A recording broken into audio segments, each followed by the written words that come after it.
Chapter 1. The Heart of the Problem. Why is it that you can say all the exact right words, use all the recommended communication techniques, and still watch a relationship crumble right in front of your eyes? Think about a time when you tried to resolve a conflict. Perhaps you were dealing with a rebellious teenager at home or a stubbornly uncooperative colleague at work.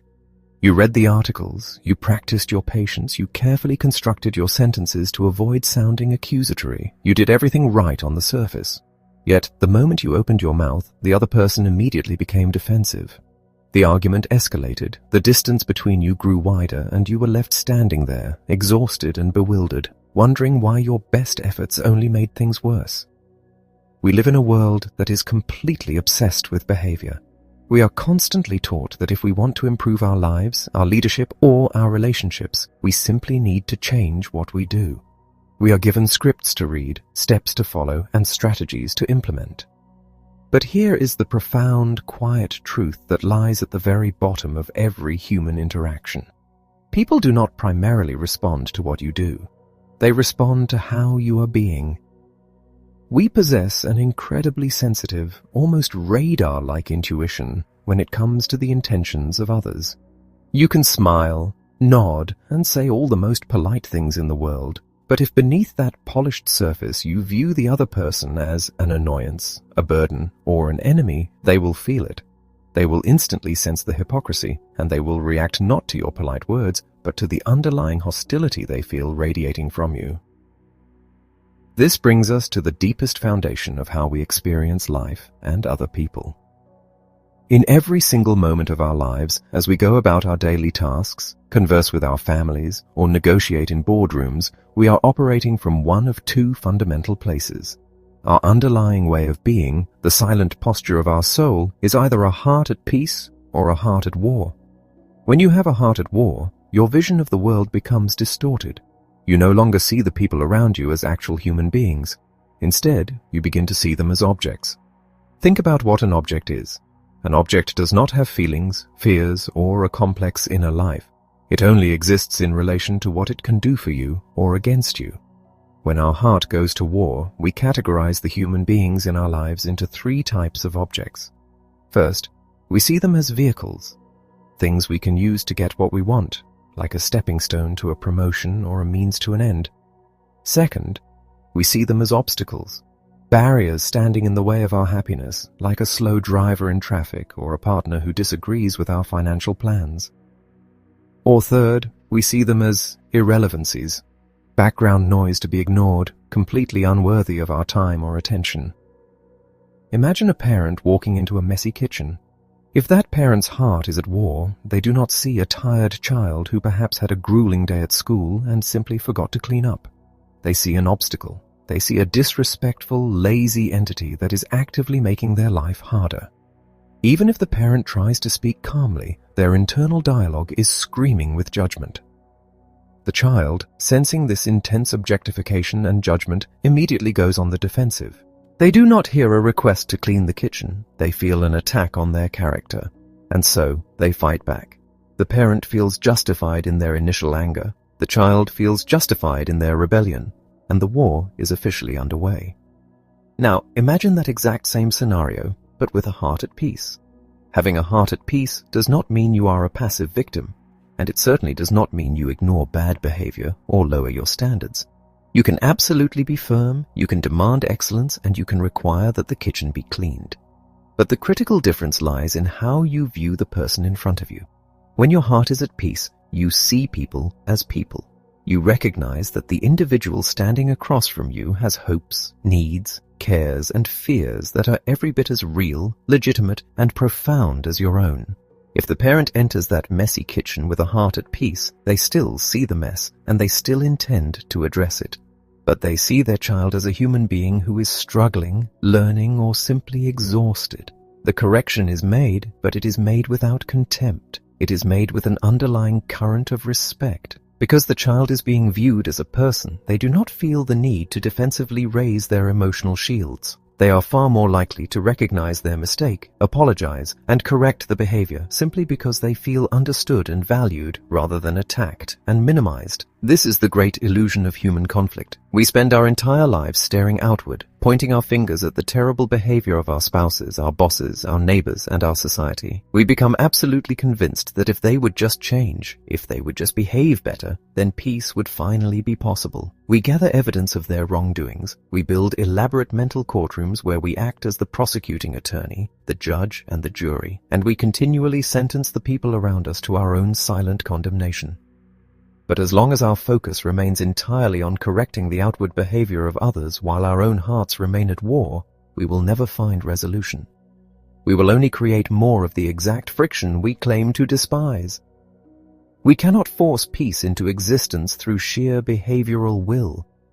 True change, the kind of change that mends broken homes and transforms toxic environments, cannot begin outside of us. It must begin with a quiet, courageous inward look. We must be willing to ask ourselves a terrifying question. Regardless of what the other person is doing, how am I being? Am I seeing a person or am I seeing an object? Understanding this distinction is merely the first step on a much longer journey.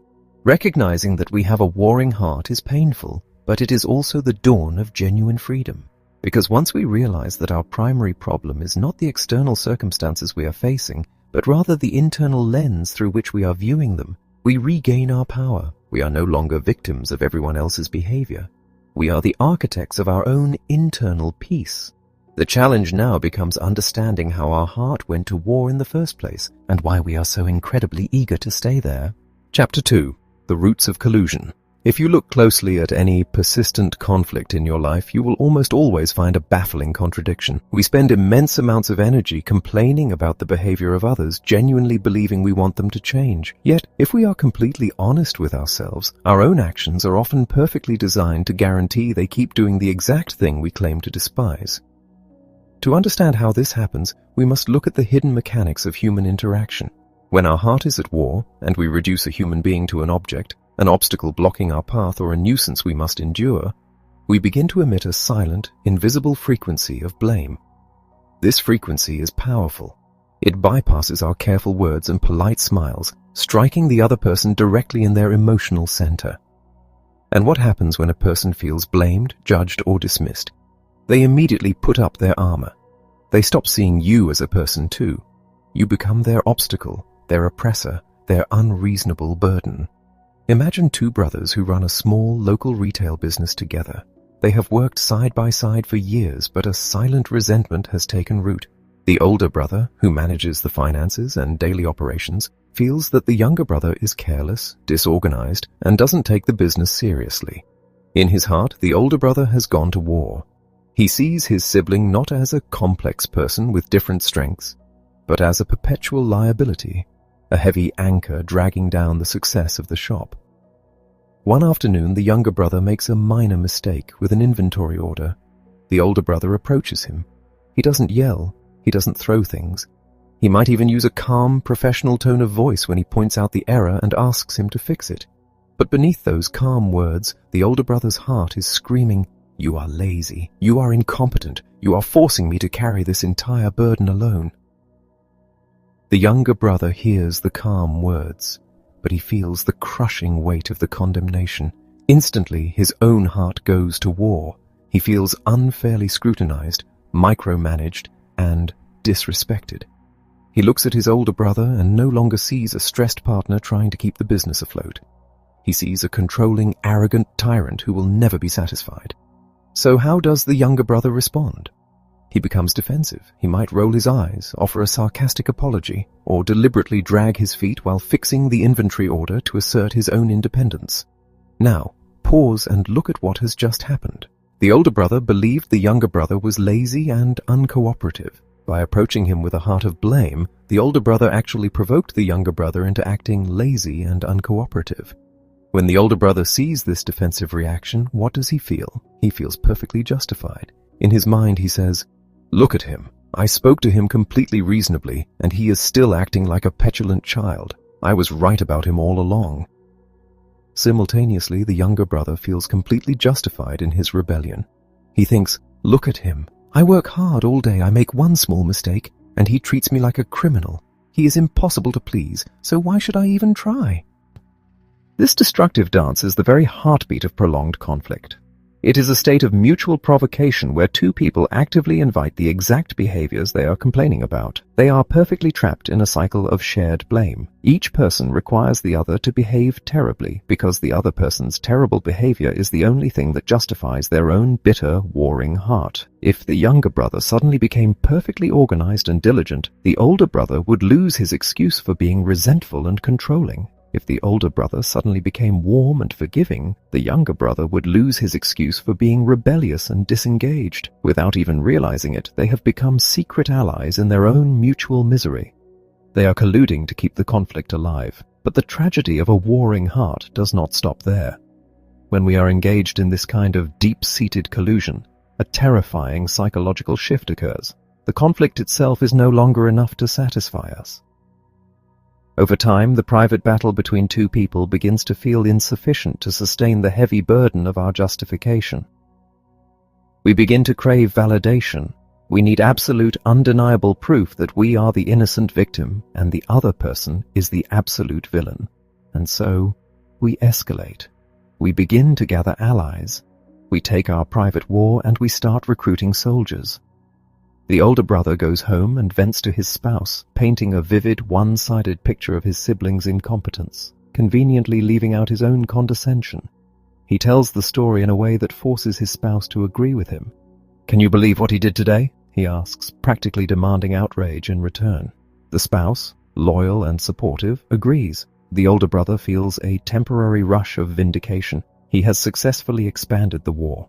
Meanwhile, the younger brother is out with friends, telling his own distorted version of the day's events. He portrays himself as the oppressed visionary, constantly beaten down by a rigid, joyless dictator. His friends validate his anger. They agree that his older brother is toxic. What started as a momentary friction over an inventory order has now infected marriages, friendships, and family dynamics. The brothers have drawn battle lines, built fortifications, and recruited armies. The conflict has escalated far beyond the initial issue, taking on a life of its own. It is no longer about who ordered the wrong supplies.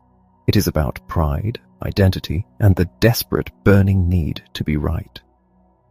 This pattern of provocation, collusion, and escalation is repeating itself millions of times a day, all over the world. It happens in our homes, in our communities, and on the global stage. We stubbornly cling to the belief that if we just find the right words, enforce the right boundaries, or win the right argument, the war will end. But you cannot negotiate peace while secretly handing out ammunition. As long as we need our enemies to be flawed so we can feel flawless, the cycle will never break. We are left standing in the wreckage of our own relationships, clutching our carefully collected evidence of everyone else's guilt, entirely blind to the matches still burning in our own hands. Chapter 3. The Illusion of Being Right. There is a quiet, stubborn voice that rises up in almost all of us when we first begin to examine the condition of our hearts. It is a protective, highly defensive voice, and when faced with the idea that we might be contributing to our own conflicts, it usually asks one very specific, indignant question. But what if I am actually right? This is the ultimate defense mechanism. We look at the person we are struggling with, we analyze their behavior, we line up all the facts, and we conclude with absolute certainty that they are in the wrong and we are in the right. They broke the rule, they missed the deadline, they spoke disrespectfully, they made the mistake. The facts are indisputable. And because we have the facts on our side, we feel completely justified in whatever cold, harsh, or dismissive attitude we choose to adopt. We believe that being factually correct grants us immunity from having to examine our own hearts. But this is perhaps the most dangerous illusion in all of human interaction. It is the belief that doing the right thing is enough, regardless of how you are doing it. Imagine the chaotic, high-pressure environment of a professional kitchen during the peak of dinner service. The heat is suffocating, the noise is deafening, and absolute precision is required. Now imagine a seasoned head chef managing the line and a young, inexperienced cook who is starting to drown under the volume of orders. In a moment of panic, the young cook begins cutting corners, slicing vegetables erratically, and ruining the consistency of the dish. The head chef notices instantly. The chef is factually, undeniably right. The vegetables are wrong, the standard is not being met, and the dish cannot go out to the dining room. The situation demands immediate correction. If the head chef approaches this situation with a heart at war, he He sees the young cook not as a struggling human being, but as a liability, an obstacle, a threat to the restaurant's reputation and his own ego. The chef steps up to the station, grabs the ruined prep pan, dumps it aggressively into the trash, and delivers a blistering, technically accurate lecture on proper knife skills. He demands the cook start over and do it correctly. On paper, the chef did exactly the right thing. He enforced the standard, corrected an error, and protected the quality of the food. But he did the right thing the wrong way. Because his heart was at war, his technically correct instruction landed as pure humiliation. The young cook does not feel mentored. He feels attacked. Now, his hands are shaking. He is paralyzed by the fear of making another mistake, which practically guarantees that he will. He begins to hate the chef, the kitchen, and the work itself. The chef's right action has successfully destroyed the cook's confidence, poisoned the atmosphere of the kitchen, and ironically made the entire team less effective. Now, rewind that exact same moment.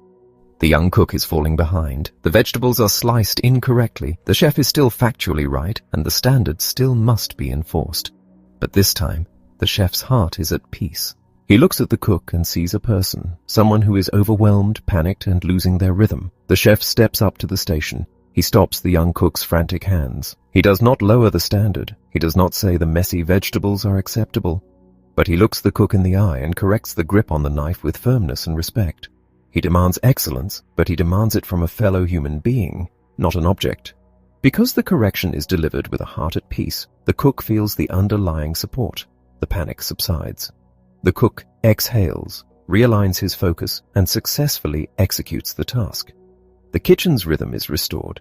In both scenarios, the exact same boundary was enforced. The exact same standard was upheld, but the results were entirely different. This proves a profound truth. You can be completely right on the surface, but if your heart is wrong, your right action will breed resentment, resistance, and ultimately failure. When we hold tightly to the illusion of being right, we begin to suffer from a severe distortion of reality. We like to believe that we are viewing our conflicts through a clear, objective lens. We think we see the situation exactly as it is, but a heart at war operates like a funhouse mirror. It dramatically warps our perception. When we need to be right and we need the other person to be wrong, our minds begin to actively hunt for evidence to support our narrative. We magnify their every flaw, twisting their innocent mistakes into calculated attacks. Simultaneously, we completely minimize our own poor behavior, excusing our temper as passion and our cruelty as honesty. We stop seeing the full, complex reality of the human beings around us. We reduce them to caricatures. The spouse who forgot to run an errand is no longer a tired partner juggling 100 responsibilities. They become a selfish, neglectful antagonist who never listens. The colleague who asks a difficult question in a meeting is no longer a teammate trying to ensure a project's success. They become a jealous rival trying to undermine our authority. Living inside this distortion is exhausting. It requires us to constantly defend a fortress built on a flawed foundation. We spend so much time polishing our arguments and proving our righteousness that we completely lose sight of what we actually wanted in the first place, whether that was a loving home, a functional workplace, or a peaceful life. We fall in love with our own rightness at the expense of our relationships. To break free from this illusion, we have to be willing to ask a very brave question. We have to stop asking, "Am I right?" and start asking, "Is my heart at peace?" We must accept the terrifying reality that our factual correctness does not excuse our emotional cruelty. Letting go of the desperate need to be right does not mean we abandon our principles or accept bad behavior. It simply means we choose to engage with reality as it actually is, seeing the people around us in their full humanity and opening the door to genuine solutions rather than hollow victories. Chapter 4. The Choice of War.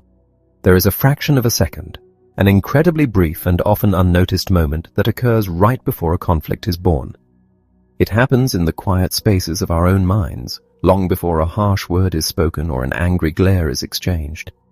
If we want to truly understand why our relationships break down and why we find ourselves trapped in cycles of bitterness, we must zoom in on this microscopic moment. We must look at the exact instant our hearts decide to go to war. To see this clearly, we have to recognize something profound about human nature.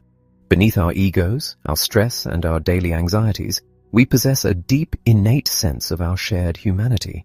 We naturally know, on a fundamental level, how we ought to treat another human being. It is not a loud, commanding voice. It is a gentle, almost instinctual nudge. You feel it when you are walking down the street and someone drops a stack of papers. The immediate, unthinking impulse is to bend down and help them gather the scattered sheets. You feel it when a colleague looks overwhelmed, and the quiet thought arises to ask if they need a hand. You feel it when you have spoken too sharply to a loved one, and an internal whisper suggests that you should turn around and apologize. This nudge is our basic humanity calling out to the humanity in someone else. It is the natural impulse of a heart at peace. But what happens when we choose to ignore that impulse?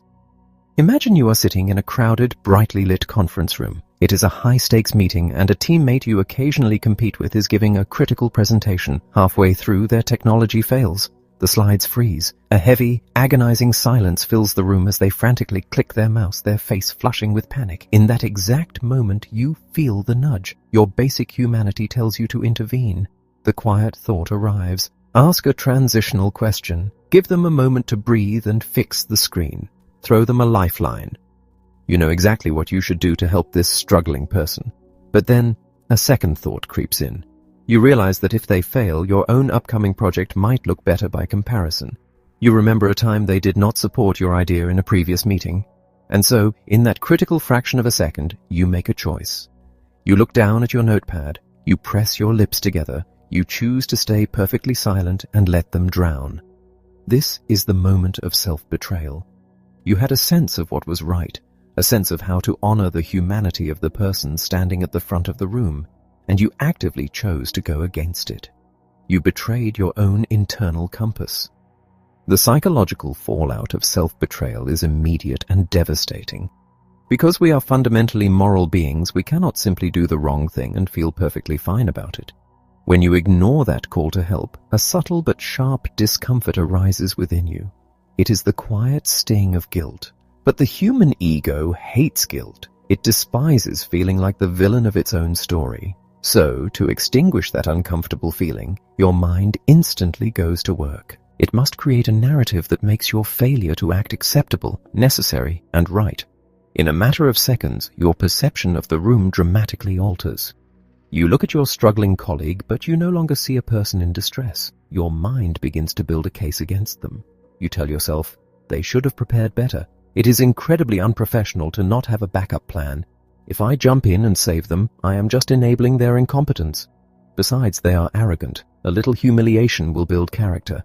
I am actually doing the company a favor by letting everyone see their true colors. Look at the terrifying magic trick your mind has just performed. Less than a minute ago, you saw a human being in need of a lifeline. But the moment you betrayed your impulse to help, you had to transform them into an incompetent, arrogant threat who deserved to fail. You had to inflate their flaws to justify your own inaction. You had to go to war. This is the great tragedy of human conflict. We do not go to war because other people are terrible. We go to war to justify the fact that we chose not to be decent. Think about how this plays out in the intimate spaces of our homes. It is late at night. You are asleep in bed, and suddenly the sound of a crying baby shatters the silence. You wake up. The immediate, instinctual thought, the nudge, is clear. My partner has been exhausted lately. I should get up and handle this so they can rest. It is a beautiful, peaceful impulse. But you do not move. You pull the covers tighter. You pretend to still be asleep. You betray yourself. Instantly, the mental courtroom convenes. As you lie there listening to the cries, the justifications flood in. I have a massive presentation tomorrow. My job is more demanding. Why haven't they gotten up yet? They are always expecting me to do the heavy lifting. They are so insensitive to my schedule. By the time your partner finally sighs and gets out of bed, you are seething with resentment. You are angry at them for being selfish and demanding. But where did that resentment really come from? Did it come from your partner? No. Your partner did absolutely nothing but lie in bed. The resentment was manufactured entirely by your own mind to excuse the fact that you ignored your own desire to help. Your heart went to war to defend your choice to stay under the covers. When we understand this mechanism, our entire view of the world shifts. we begin to see that the vast majority of our anger, our bitterness, and our grievances are not caused by the external offenses of others.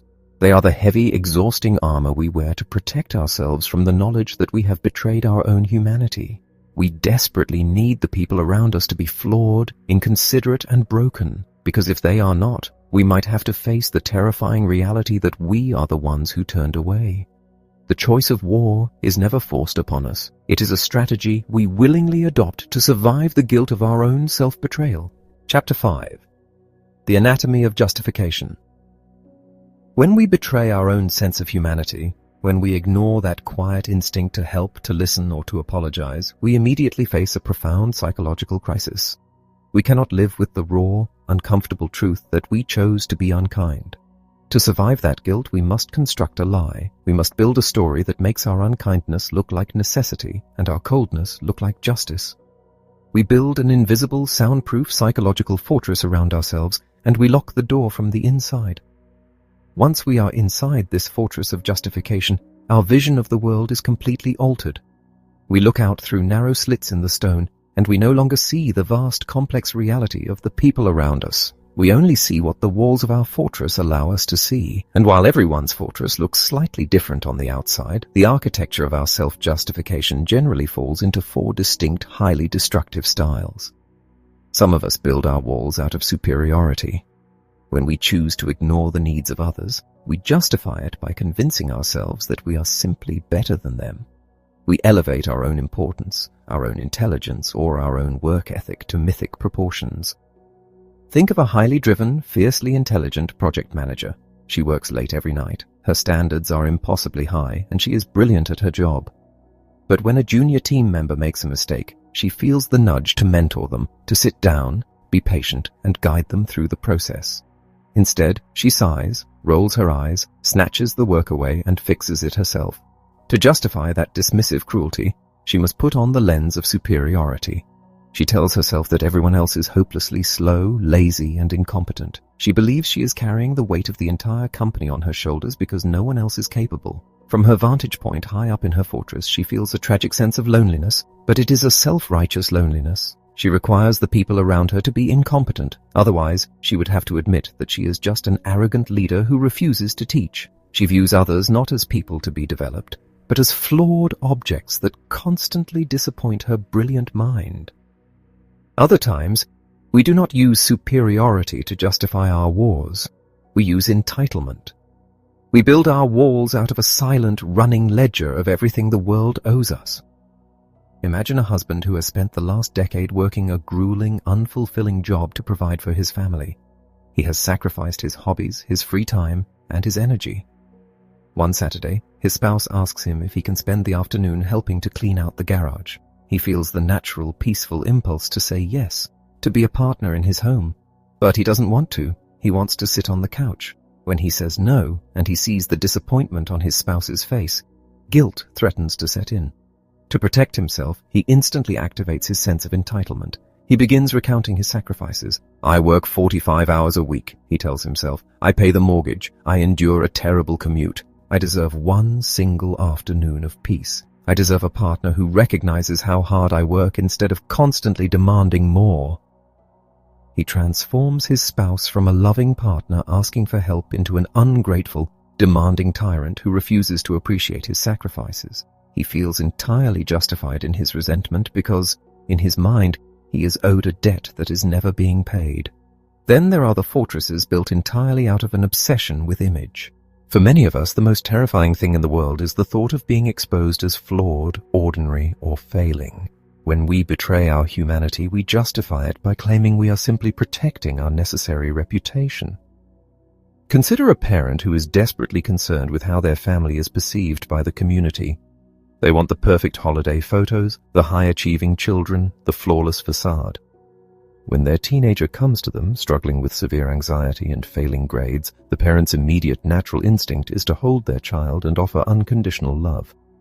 But that would require acknowledging a messy, imperfect reality. It would threaten the image. So, the parent betrays that loving impulse and instead reacts with harsh discipline and panic. To justify this cold reaction, the parent puts on the mask of the image preserver. They convince themselves that they are doing this for the child's own good to ensure their future success. They see the child not as a hurting human being, but as a dangerous threat to the family's carefully curated reputation. They manage, control, and suffocate the people around them, all under the guise of maintaining a standard they believe they need to be seen as upholding. And finally, there is perhaps the most deceptive and difficult fortress of all: the wall of inferiority. We often assume that justification always looks like arrogance or anger, but sometimes it looks like despair. Sometimes we justify our failure to engage with the world by convincing ourselves that we are uniquely broken, permanently flawed, and destined to fail.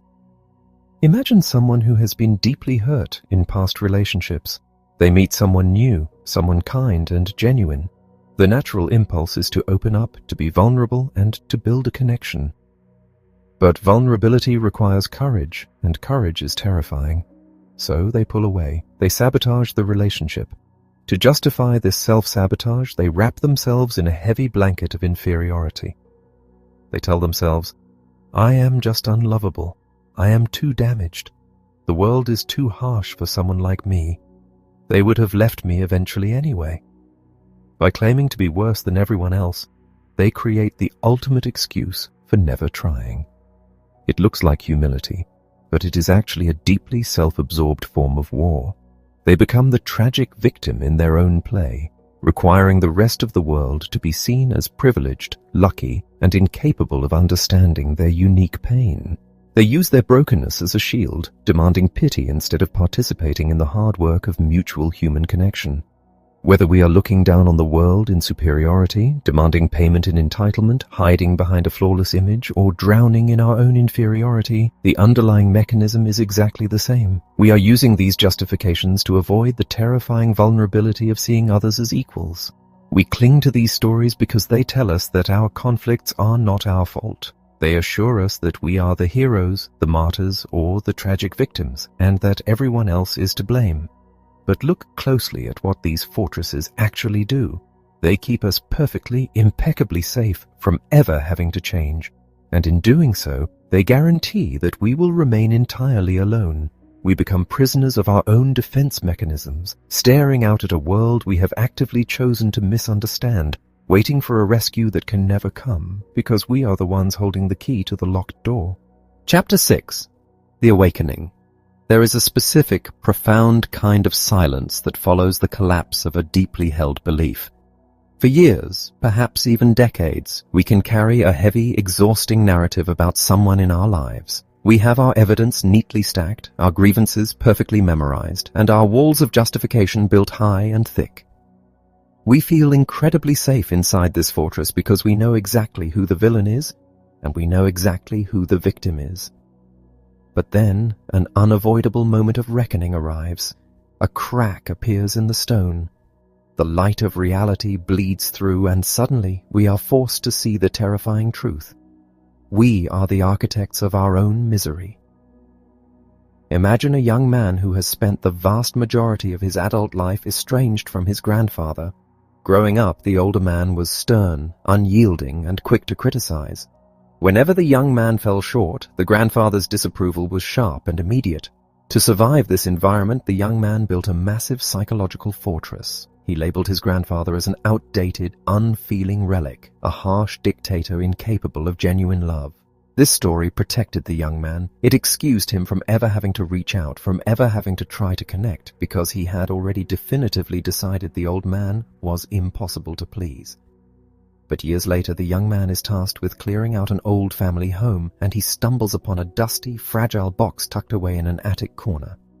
Inside, he finds old photographs and a stack of carefully preserved letters. He reads them. He sees images of his grandfather as a young, exhausted man carrying unimaginably heavy burdens, perhaps struggling to keep a family fed during times of extreme economic scarcity, or enduring profound personal losses that he never spoke of. In the quiet solitude of that dusty room, the young man's carefully constructed narrative begins to unravel. He realizes with a sudden, crushing weight that his grandfather's strictness was not born out of a desire to inflict pain. It was born out of a desperate, terrified attempt to protect his family in the only way he knew how. He was trying to harden his grandson for a world he believed was entirely unforgiving. The young man suddenly sees a person, a flawed, frightened, deeply human person who was doing the absolute best he could with the emotional tools he had. And in that exact fraction of a second, the young man's heart breaks. The heavy armor of his lifelong justification falls away, leaving him standing there in the raw, uncomfortable light of truth. This is the awakening. And make no mistake, waking up is agonizingly painful. It is infinitely easier to remain angry than it is to admit we have been wrong. When we finally see the true humanity of the person we have been at war with, we are instantly confronted with the devastating reality of our own cruelty. We see all the moments we chose to be cold.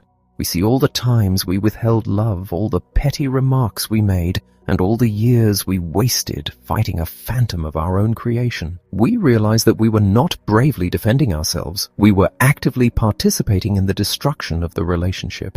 This raw, crushing realization naturally gives birth to a single, urgent desire, the need to make amends. The newly awakened heart desperately wants to repair the damage. But here we must be incredibly careful. Because our egos are terrified of this newfound vulnerability, they will often try to hijack the apology before the words even leave our lips.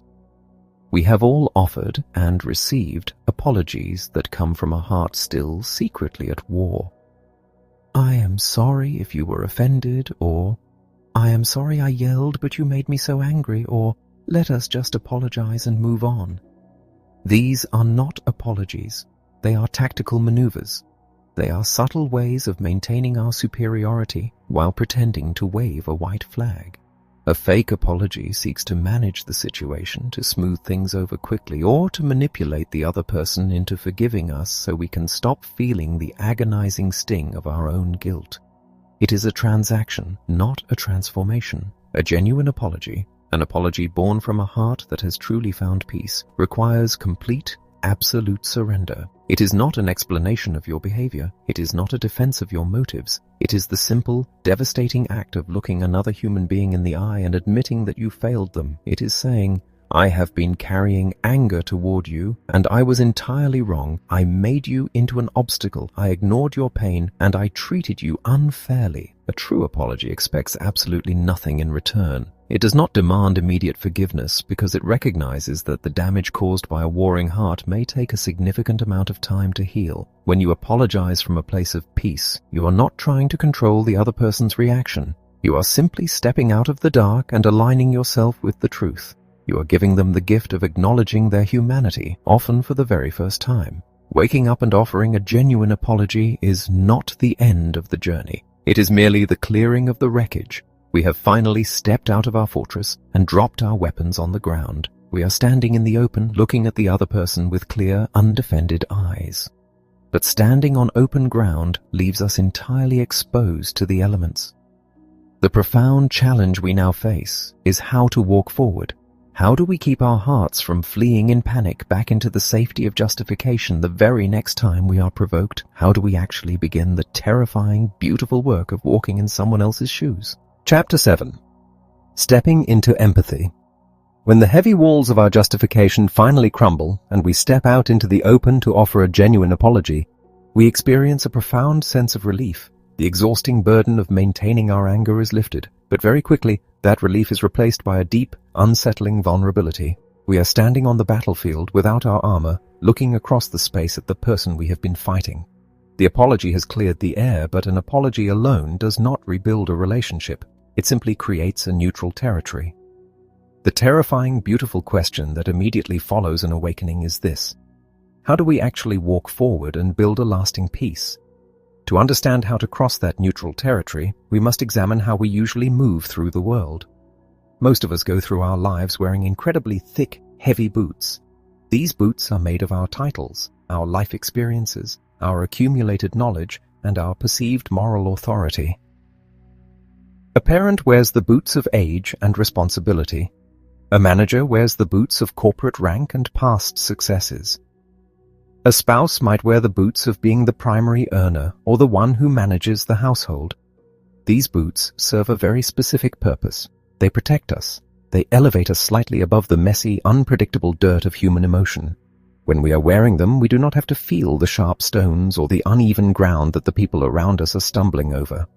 We can march forward, issuing commands, offering unsolicited advice, and demanding compliance, entirely insulated from the actual lived experience of the person standing right in front of us. But you cannot build genuine peace while towering over someone. You cannot foster a deep human connection while your feet are protected and theirs are bleeding. If you truly want to understand another human being, and if you want them to feel safe enough to lay down their own weapons, you have to be willing to do something incredibly unnatural. You have to take off your boots. You have to intentionally strip away the artificial advantages you have given yourself and step barefoot onto the exact same ground they are walking on. Imagine a seasoned, highly successful director of a hospital ward. For 20 years, she has worn the heavy boots of authority. She knows every protocol, she has navigated every crisis, and she demands absolute perfection from her nursing staff. Recently, a newly graduated nurse has been making a series of frustrating, careless errors. The director's instinct is to call the young nurse into her office, sit behind her massive oak desk, and deliver a stern, terrifying lecture on the importance of focus. She is ready to march in with her boots on. But what if instead she chooses to take them off? Taking off her boots does not mean she ignores the errors. The patients need to be safe. But taking off her boots means she strips away her 20 years of accumulated invincibility. It means she mentally steps out from behind that massive desk and remembers what it felt like to be 22 years old, standing in a brightly lit hallway, terrified that a single mistake might cost a life. It means she looks at the dark circles under the young nurse's eyes and asks herself what invisible weights this person might be carrying. When the young nurse is called in, he expects a firing squad. He is deeply entrenched in his own defensive war, ready to make excuses or emotionally shut down. He is expecting a blow. But instead of delivering a strike, the director offers a profound, unexpected gift. She looks at him not as a liability to her ward, but as a younger version of herself. She asks with genuine barefoot curiosity, "What is happening in your world right now? Because I remember how overwhelming this place can be." This is the ultimate gift in wartime. When a person is braced for an attack and you respond with unshielded, radical empathy, it completely short-circuits their defensive programming. The young nurse's armor instantly becomes useless because you cannot wage war against someone who has refused to pick up a weapon. The hostility drains from the room. The nurse, feeling the safety of this shared human ground, finally admits that he is drowning in anxiety and struggling to manage the chaotic pace of the floor. Because the director chose to step down into the dirt with him, they can now work together to solve the actual problem, rather than fighting over the symptoms. Empathy is not pity. Pity is looking down from the fortress wall and feeling sorry for the poor souls struggling in the mud below. Pity maintains the hierarchy. Pity says, "I am glad I am not you." Empathy, true barefoot empathy, requires the profound humility of standing shoulder to shoulder in the exact same mud. It is the realization that if you had lived their exact life, carried their exact traumas, and faced their exact pressures, you might be behaving in the exact same way. This level of empathy requires an immense amount of courage because stepping out of your boots leaves you entirely exposed. When you truly listen to someone without formulating a rebuttal, you risk having your own perspective changed. You risk discovering that you are not just slightly wrong, but entirely wrong. You risk feeling the full weight of their pain. We often avoid taking off our boots not because we are malicious, but because we are terrified of the emotional toll it takes to truly feel what another person is feeling. Yet, there is a miraculous paradox hidden within this vulnerability. When we strip away our armor, our titles, and our need to be superior, we do not become weaker. We actually become incredibly powerful. Authority demanded through fear is fragile and must be constantly defended. But influence earned through genuine connection is unshakable. When people feel that you have willingly stepped onto their level, that you have seen their struggles and honored their humanity, they will naturally want to follow you. They will want to cooperate. They will want to bring their best selves to the relationship. The challenge, of course, is that the ground is often cold and our bare feet will quickly grow tired. The moment the other person snaps at us, or disappoints us, or triggers our insecurities, our immediate reflex will be to run back, grab our boots, and retreat behind the heavy oak desk of justification. Sustaining this barefoot empathy in the heat of an argument or the exhaustion of daily life feels almost impossible. To keep our hearts at peace when the world around us is demanding war, we need something more than just good intentions. We need an anchor. We need a quiet, unshakable place within our own minds where we can retreat to regain our balance, remember our shared humanity, and find the clarity to stay in the open. Chapter 8. Finding the Vantage Point. There is a brutal, exhausting reality that anyone who attempts to change their life must eventually face. You can experience a profound awakening, you can shed your heavy armor of justification, and you can offer a beautiful, genuine apology. You can feel entirely transformed.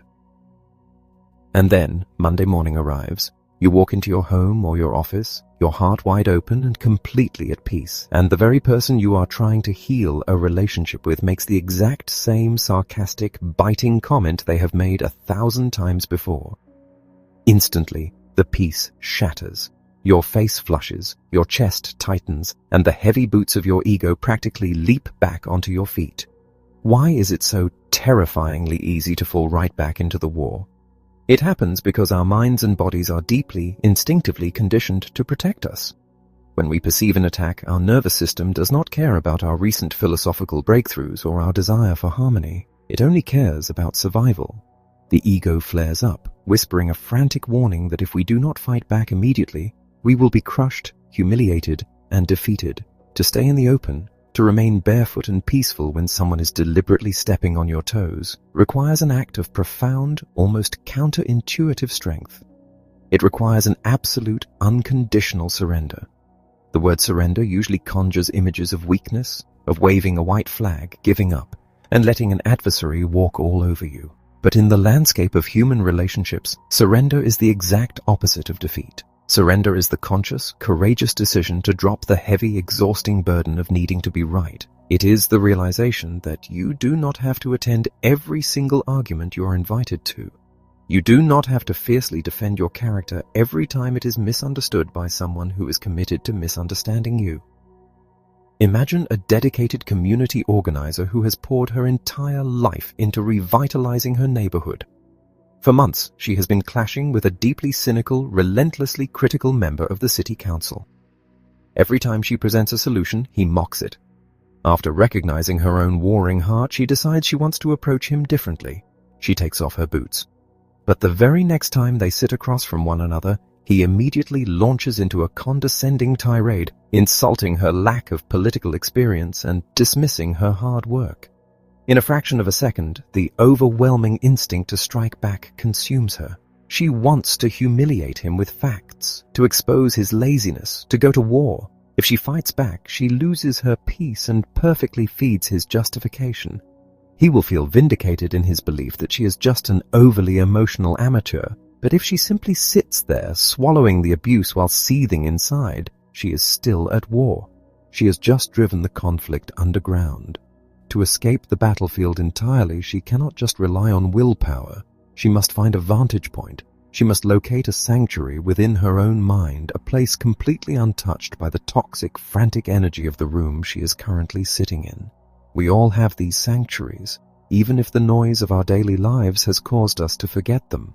They are the memories of relationships, specific moments or quiet places where we felt completely, unconditionally safe. They are the spaces where we did not have to prove our worth, defend our actions, or earn our right to exist. Your sanctuary might be the memory of sitting on a porch with a grandparent who looked at you with pure, uncomplicated love. It might be the profound stillness of standing alone in a quiet forest at dawn, feeling perfectly connected to the world around you. It might be the overwhelming rush of selfless grace you felt the first time you held a sleeping child.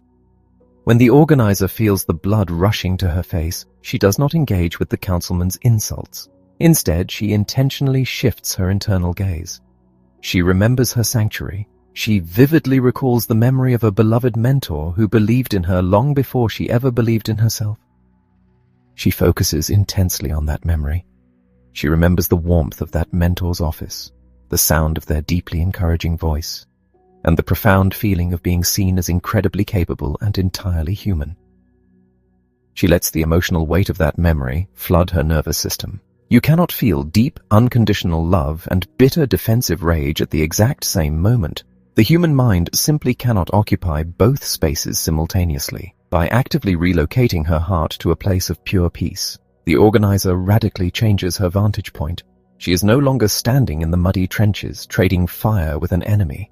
She is standing on a mountaintop, looking down at the battlefield with absolute unclouded clarity. From this elevated vantage point, the councilman's harsh words completely lose their sting. They bounce off her, not because she has put her heavy armor back on, but because she suddenly realizes his words have absolutely nothing to do with her. From her sanctuary of peace, she can see his condescension for what it truly is. A desperate, noisy performance masking his own profound insecurity. She no longer sees a monster who needs to be destroyed. She sees a frightened, rigid man who is terrified of change and drowning in his own warring heart. This internal relocation is the secret engine of lasting peace. We do not stay peaceful by gritting our teeth and forcing ourselves to be polite to people who are being cruel. That kind of white-knuckled endurance always fails. We stay peaceful by anchoring ourselves so deeply in our own humanity that the cruelty of others can no longer uproot us. We build an internal reservoir of grace, drawn from the best moments of our lives and the purest relationships we have ever known, and we consciously drink from that reservoir the moment the world tries to hand us a cup of poison. Finding this vantage point takes deliberate practice. It requires us to actively catalogue our sanctuaries during times of calm so we can access them instantly during times of chaos. But once you know how to retreat to this quiet, unshakable place within yourself, you become incredibly dangerous to the status quo of conflict. You can sit in a room full of hostility, remain entirely unbothered, and maintain the clarity needed to respond with breathtaking wisdom. The question then becomes, once we have found this internal clarity, what exactly do we do with it? How do we translate this profound inner peace into outward, transformative action? Chapter 9. Taking Action for Peace. We often make a critical mistake when we begin to experience a shift in our own hearts. We mistake a feeling of peace for the actual arrival of peace.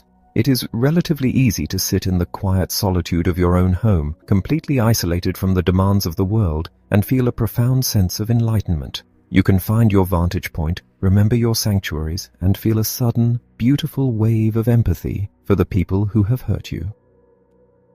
But enlightenment in a vacuum is not the goal. The true, agonizing test of a peaceful heart is what happens when you have to walk back down the mountain, open the front door, and actively interact with the very people who trigger your deepest insecurities. Internal clarity is absolutely necessary, but if it never translates into external action, it is completely useless. It becomes just another form of self-indulgence. If you have recognized the warring state of your own heart, if you have shed your justifications, and if you have found your way back to a place of genuine human empathy, you have done the necessary preparation. But preparation is not the journey. Eventually, you have to take a step. You have to move. The greatest obstacle to taking action is not a lack of knowing what to do. It is the terrifying prospect of letting go. Before you can reach out your hand to someone else, you have to unclench your fist. And for most of us, our fists are wrapped tightly around a very specific, invisible demand. The demand that the other person must go first. We tell ourselves that we are ready to be peaceful, but we silently attach a condition to it. We say, I am willing to forgive, but they need to apologize. Or, I am ready to rebuild this partnership, but they have to prove they have changed. Imagine two women who were once inseparable friends and business partners.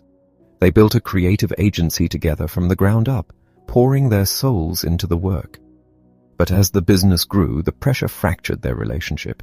Miscommunications turned into bitter arguments, and eventually the partnership dissolved in a spectacular, fiery crash. They have not spoken in 5 years.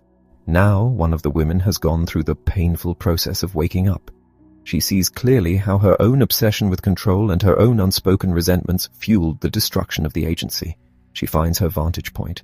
She feels a deep, unclouded peace, and the anger that defined her life for half a decade entirely vanishes. In that quiet space of clarity, she feels the nudge. The quiet, undeniably human impulse whispers, call her, own your part of the wreckage, see how she is doing. But the moment she picks up the phone, a ghost from her old fortress of justification appears. Her ego screams, "Wait! She took half the client list when she left. She said terrible things about you. Why should you be the one to crawl back? If she wants peace, she knows your number." This is the critical juncture where most of us fail. We feel the peaceful impulse, but we refuse to let go of the past. We refuse to surrender our demand for fairness. Taking action for peace requires the radical acceptance that fairness is often an illusion designed to keep us at war. If you wait for the other person to make the first move, you are handing the keys to your own peace over to someone who might be completely trapped in their own bitter justifications. Letting go means you stop demanding that the universe balance the scales before you decide to act decently. It means you drop the history, you drop the conditions, and you take the step simply because it is the right thing to do as a human being. The woman holding the phone takes a deep breath. She recognizes the voice of her ego for what it is: fear. She actively lets go of the need for an apology from her former friend. She lets go of the need for the conversation to go perfectly. She dials the number not to extract a confession, not to rebuild the business, and not to manipulate a specific outcome. She dials the number simply to honor the humanity of the person on the other end and to take ownership of her own past cruelty. When we finally take action, that action can manifest in countless different ways. Sometimes the action is a dramatic, life-altering apology. Other times, it is astonishingly subtle. It might be the simple act of putting down your phone and looking your teenager in the eye when they walk into the room, rather than grunting a distracted hello. It might be choosing to ask a genuine, curious question in a tense board meeting instead of delivering a sarcastic critique.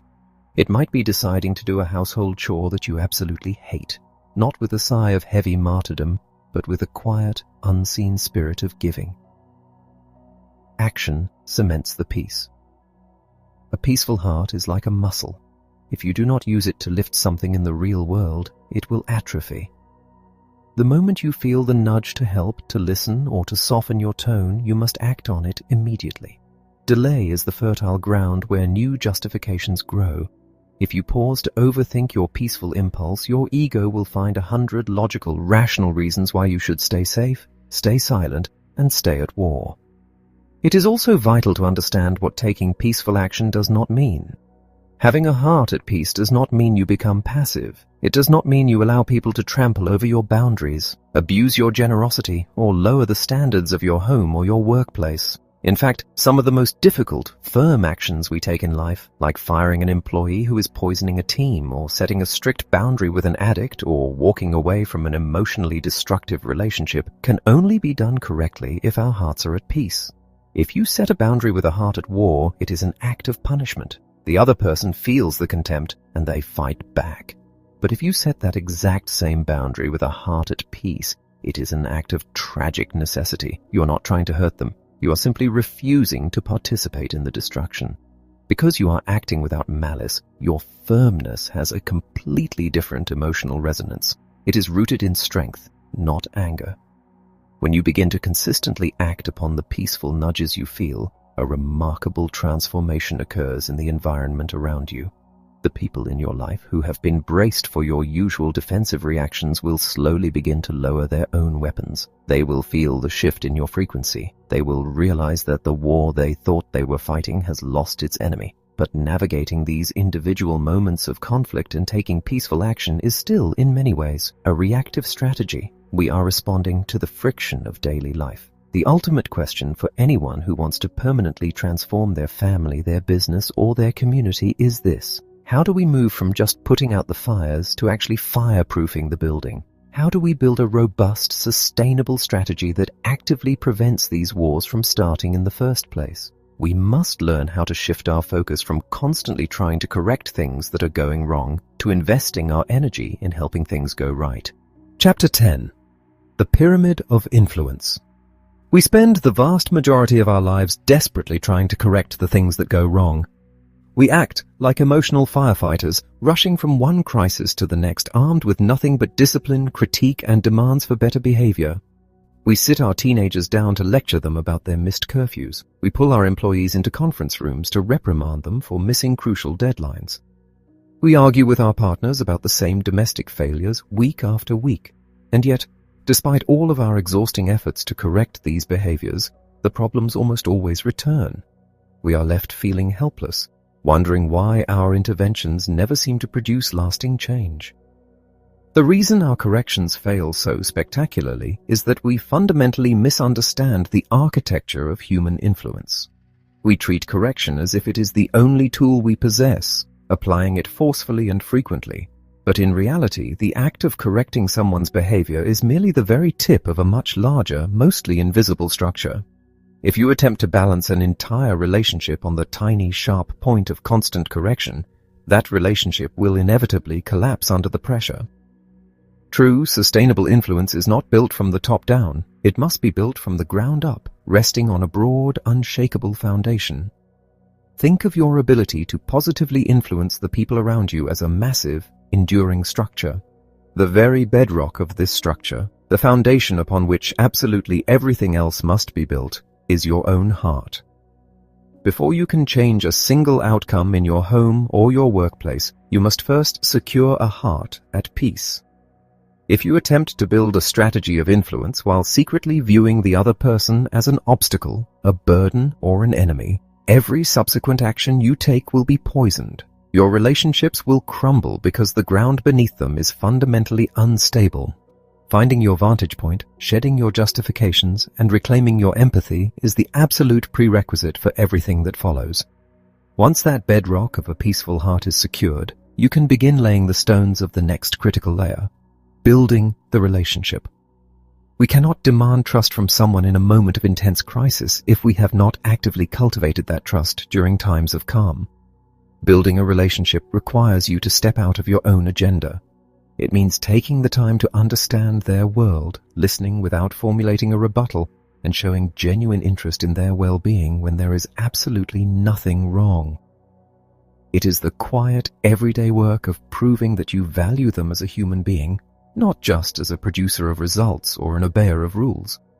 From there, the structure expands outward. You do not just build a relationship with the person you are struggling with. You build strong, peaceful relationships with the people who influence them. No conflict exists in a vacuum.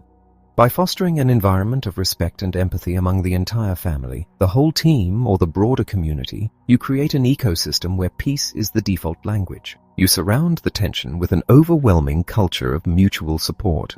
Only after the heart is at peace, the relationship is strong, and the environment is healthy can you effectively move to the next layer: teaching and communicating. Most of the failures we spend our time correcting are actually just failures of clear communication. People cannot meet expectations that were never properly explained, and they will not internalize lessons delivered with contempt. But when you teach from a foundation of genuine relationship and a peaceful heart, your words carry profound weight. The other person does not feel defensive. They feel guided. They are open to learning because they know, beyond a shadow of a doubt, that you have their best interests in mind. And finally, resting at the very top of this massive structure is the act of correction. When you have invested deeply in the lower layers, correction becomes almost entirely unnecessary. But when it is required, it works precisely because it is supported by everything beneath it. A correction delivered by someone who loves you, who has invested time in you, and who has taught you clearly, is not felt as an attack. It is received as an act of profound care. This architectural framework reveals the ultimate golden rule of human interaction. Whenever you are failing to influence someone at one level, the solution is always found in the level below it. Imagine a production manager at a chaotic manufacturing plant. He is constantly screaming at his assembly line workers for making costly errors. He is entirely focused on the top of the structure, correction. But the yelling is not working. The errors are actually increasing because the workers are panicked and resentful. According to the framework, if correction is failing, he must step down a level to teaching. He realizes he has not clearly explained the new machinery protocols. So he holds a training session. But the workers sit in the training session with their arms crossed, rolling their eyes and ignoring his instructions. Teaching is failing. Why? Because he must step down another level. He cannot teach people who do not trust him. He must focus on building the relationship. He starts walking the factory floor, asking about their families, listening to their complaints about the heat and the long hours, and actually fixing the broken break room refrigerator. He takes off his heavy manager boots and stands on the floor with them. Yet even as he tries to build the relationship, he finds his words sounding forced and insincere. He still despises them in his mind. The relationship building is failing, so he must step down to the absolute bedrock. He must look in the mirror. He must recognize that he has been viewing his workers as lazy, incompetent objects who exist only to make his life miserable. He has to find his vantage point, let go of his need for superiority, and choose to see them as exhausted, hard-working human beings. Only when his heart is finally at peace can he genuinely build the relationship. Only when the relationship is built can he effectively teach. And only when he has taught clearly will his corrections ever be received. To transform our lives, we must radically invert the way we spend our time. Most of us spend 90% of our energy frantically reacting to things going wrong, and only 10% of our energy trying to help things go right. We must flip that ratio. We must dedicate ourselves to the deep, proactive work of the lower layers. We must wake up every single day and actively choose to maintain a peaceful heart, to invest in our relationships, and to communicate with radical clarity. Peace is not a destination you arrive at, nor is it the magical absence of all conflict. Life will always present us with difficult people, unfair circumstances, and deep misunderstandings. Peace is a relentless, courageous way of being in the midst of that chaos. It is the quiet, unbreakable commitment to honor the humanity in everyone we meet, even when they refuse to honor ours. It is the profound realization that while we cannot control the wars raging in the world around us, we hold absolute sovereign power over the condition of our own hearts. And when we finally choose to lay down our weapons, step out of our fortresses, and walk forward in the open, we do not just change our own lives, we begin to heal the world.